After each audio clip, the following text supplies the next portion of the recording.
Good morning, students. In today's class, we will do rock cycle. In previous classes, we have studied three types of rocks. All of you know that one is igneous, which is also called primary rocks because it is made from the basic ingredients of the earth, and that is why we call it a primary.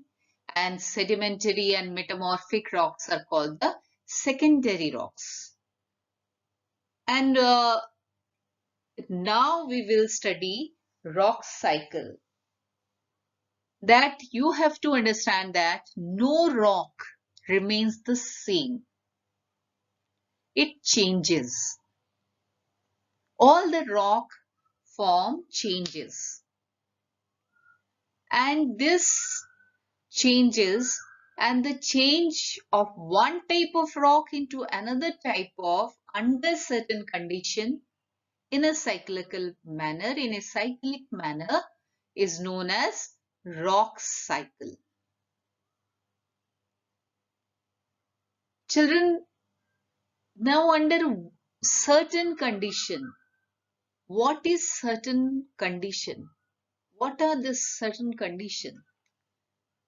That inside the earth there are tectonic plates which moves, and this movement of this tectonic plates create tremendous pressure which generates heat. Anything which creates pressure also generates heat. There is tremendous amount of heat is there, and because of this heat there are changes takes place. And there are rock cycle has neither a beginning nor an end. You can relate to water cycle. All of you know water cycle, that there is no beginning or nor an end. Same way rock cycle has neither a beginning nor an end. But there is a difference between rock cycle and water cycle. Rock cycle, water cycle, you see that it doesn't take much time to change. You can see that the change. But rock cycle, the geological period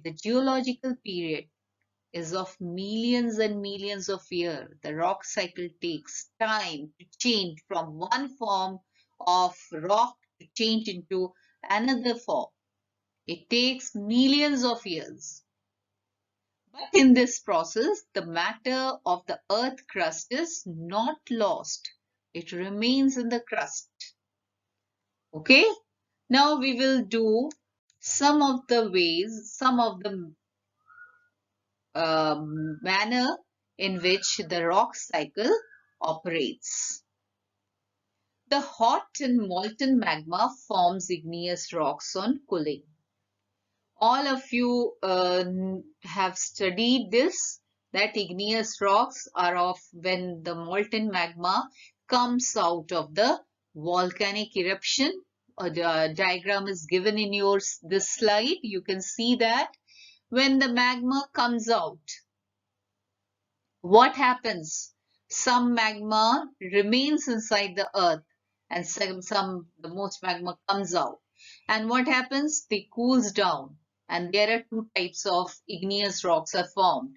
One is the which are outside magma, which cools down and crystals form, and that is extrusive igneous rocks, and which cools down and crystallized inside the mountain are magmas, are the intrusive uh, intrusive igneous rocks. And they form the igneous rocks, and these rocks are exposed to different agents, weathering agents.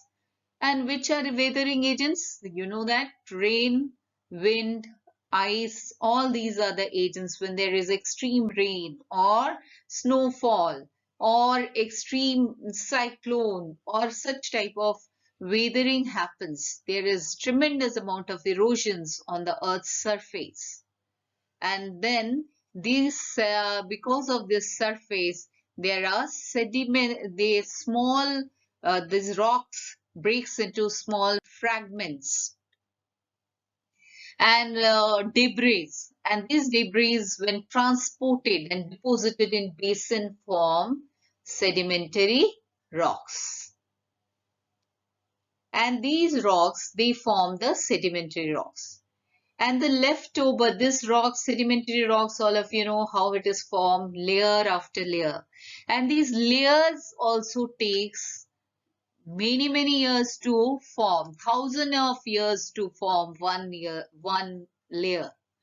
And the leftover igneous rocks and the newly formed sedimentary rocks are subjected to intense heat and pressure. And these under this heat and pressure, by I told you the tectonic pressure and the then heat is created, they change into metamorphic rocks in due course of time, which I told you the due course of time, this course is of course of time is of millions and millions of years. The sedimentary and metamorphic rocks are buried again and again and melt into form magma. This again buried, again the same process happens, and this magma again cools down and forms igneous rocks. So the sedimentary rocks are not permanent, or metamorphic rocks are not the final rocks, but these rocks also changes. And these rocks again, magma forms due to tremendous heat and pressure inside the earth, and then it forms when this magma cools down, it becomes igneous rocks. And throughout this geological period of millions of years of rocks and minerals have been changing due to working of rock cycle. The properties, the characteristics of the rocks, as I told you, it changes, all right, for millions of years. And we're going back to the diagram I have given you. It is very well clearly given. You draw that diagram in your copy, and definitely all the points are very much important. So we have come to the end of this chapter, Inside Our Earth. Rock cycle, the formation of rock cycle, the different types of rocks, then the uses of minerals and rocks, then rock cycle, all things. I remember all things, try to learn, and all the points write in your copy. Again and again I am telling you this. Next class I will discuss all the question answers. Some more question answers I'll give from outside the chapter. Small, very small question answers I will give you, and reasons. Give reasons. We will deal with that. All right, children. Thank you.